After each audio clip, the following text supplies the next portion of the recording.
Pada saat Umar bin Khattab lagi sakit keras, ada beberapa kejadian penting yang kita bisa ambil pelajaran juga. Yang pertama adalah sempat Umar bin Khattab pingsan.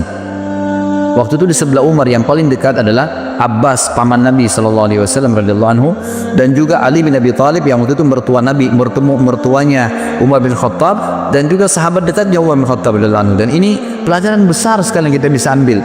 Ahli sunnah wal jamaah meyakini Ali dan sahabat-sahabat Nabi semuanya mulia. Tidak pernah kita mencaci maki mereka, gitu kan? Beda dengan kaum Syiah yang terus-menerus mencaci maki sahabat. Ini berbahaya sekali, gitu. Ini bisa sampai pada tingkat kekufuran mereka, apalagi mengkafirkan sahabat. Sabda Nabi SAW, siapa yang mengatakan kufur kepada saudaranya Muslim, maka itu akan kembali kepada salah satu di antara mereka, siapa yang lebih berhak, ya, pengucapnya atau penerimanya. Gitu kan? Jadi tidak mungkin ketemu antara sahabat dengan orang biasa. Tentu saja orang biasa yang kena dalam masalah ini.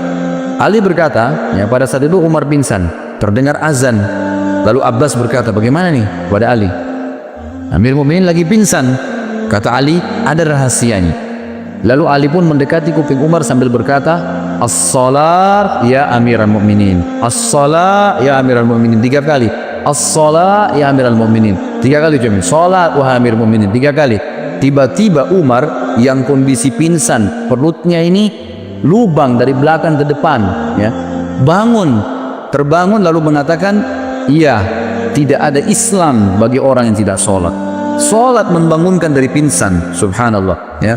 Kita kadang-kadang hanya kena tidur malam, sudah lama tidurnya, ranjangnya enak, nggak bisa bangun dengan azan, kupingnya dikincingi sama syaitan, gitu kan. Tapi kalau ini enggak, radhiyallahu anhu, bangun dalam kondisi pingsan, bisa bangun hanya dengan meninggal sholat, karena kuatnya imannya. Lalu dalam riwayat lain juga dikatakan Umar bin Khattab sempat tertidur, pingsan, tidak dibangunkan pada saat itu sampai menjelang mau terbit matahari.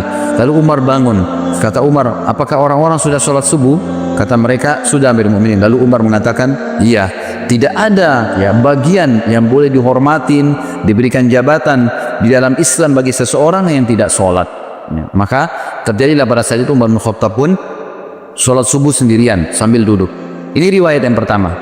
Riwayat yang kedua, pada saat beliau sakit keras, maka datanglah orang-orang yang mendoakan, mengatakan Amir Mu'minin adalah utusan, adalah pendamping Rasulullah SAW, adalah ini, dipuji-pujilah Umar bin Khattab. Mereka selalu menepis, jangan katakan itu, jangan katakan itu, terus begitu. Sampai ada seorang anak laki-laki berkata, wahai Amir Mu'minin, bergembira dengan berita gembira dari Allah kepadamu, persahabatanmu dengan Rasulullah SAW, itu sudah satu nilai. Perjuanganmu, ya, perjuanganmu dalam Islam yang telah engkau ketahui, kemudian engkau memimpin dengan adil, kemudian engkau meraih syahadah, mati syahid sekarang. Lalu Umar menjawab, aku berharap semua itu tidak ada sambutannya denganku. Artinya jangan sampai aku merasa bangga dengan itu. Lalu, ya, untuknya beliau mengatakan, dan akhirnya aku lepas dari tanggung jawabku, atau aku akhirnya tetap bertanggung jawab dengan dosa-dosa yang aku lakukan. Lalu pada saat anak muda itu mau keluar, ternyata anak muda ini bajunya menutupi mata kakinya. Dan ini riwayat jarang sekali disebutkan. Sebenarnya riwayat ini riwayat sahih, ya, yang menyebutkan tentang dilarangnya laki-laki untuk isbal, menutup mata kakinya dengan celananya, dengan pakaiannya. Ini masuk dalam bab isbal sebenarnya. Lalu Umar melihat ternyata sarungnya, pakaiannya laki-laki anak muda itu menyentuh tanah, menutup mata kakinya. Lalu Umar berkata, panggil anak muda itu ke sini. Dipanggil kembali. Lalu Umar dalam kondisi sudah mau meninggal, lemah, masih bisa menasihatin orang lain. Apa yang dia katakan? Ya ibna akhi, irfa' thawbak, fa innahu abqa li thawbik wa atqa li rabbik. Wahai keponakanku, ya, biasanya orang dalam agama kita ini, kalau ada seseorang anak muslim lebih muda, ya, kita bisa mengatakan wahai anak saudaraku. Kalau kita biasa mengatakan keponakan, karena ayahnya kan saudara kita dalam Islam, ya, biasa dikatakan itu, ya ibna akhi, gitu kan. Angkatlah pakaianmu, karena itu akan lebih awet bagi pakaianmu, tidak mudah kotor, ya, tidak bisa menjatuhkan kamu, karena kalau panjang bisa menjatuhkan, bisa keinjak dan seterusnya. Dan itu lebih bertakwa kepada Rabbmu. Kemudian Ibnu Abbas berkata, aku berkata kepada Umar, bergembiralah, engkau akan meraih surga. Sungguh engkau telah menyertai Rasulullah dalam waktu yang lama. Engkau memegang urusan orang-orang beriman. Engkau bersikap tegas dalam menunaikan amanah. Umar berkata, adapun berita gembira surga yang engkau katakan kepadaku, demi Allah, seandainya aku mempunyai dunia dengan segala isinya, aku akan menjadikannya sebagai tebusan untuk menghadapi ketakutan besar yang ada di hadapanku sebelum aku mengetahui berita itu. Maksudnya aku akan, ya, belum bisa aku mengatakan itulah pegangan itu, jadikan pegangan surga itu, walaupun sudah dijamin oleh Nabi SAW. Kalau seandainya aku punya dunia dan seluruh isinya, aku akan jadikan sebagai tebusan agar bisa mendapatkan surga itu.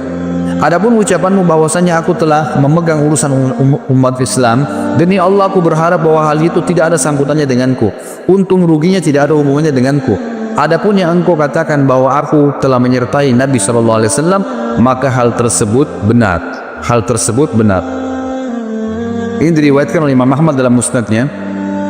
Kemudian Imam Az-Zahabi juga mengatakan, Ibnu Umar berkata radhiyallahu anhum ajmain, kepala Umar berada di pangkuanku pada saat beliau sedang tertusuk, ya. Lalu ia berkata, letakkan pipiku di tanah, kata Umar.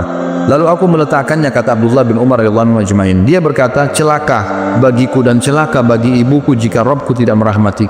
Artinya betul-betul kecelakaan, ya, luar biasa kalau sampai aku tidak, ya, diampuni oleh Allah Subhanahu wa taala.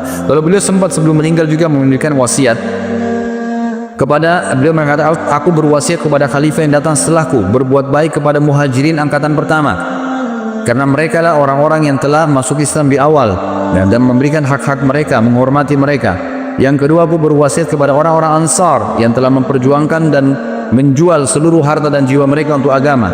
Lalu berbuat baiklah kepada rakyat di kota-kota dan di desa-desa, karena mereka adalah pejuang-pejuang Islam. Berbuat baiklah kepada orang-orang Badui, karena mereka adalah orang-orang asli muasal orang Arab dan penopang Islam.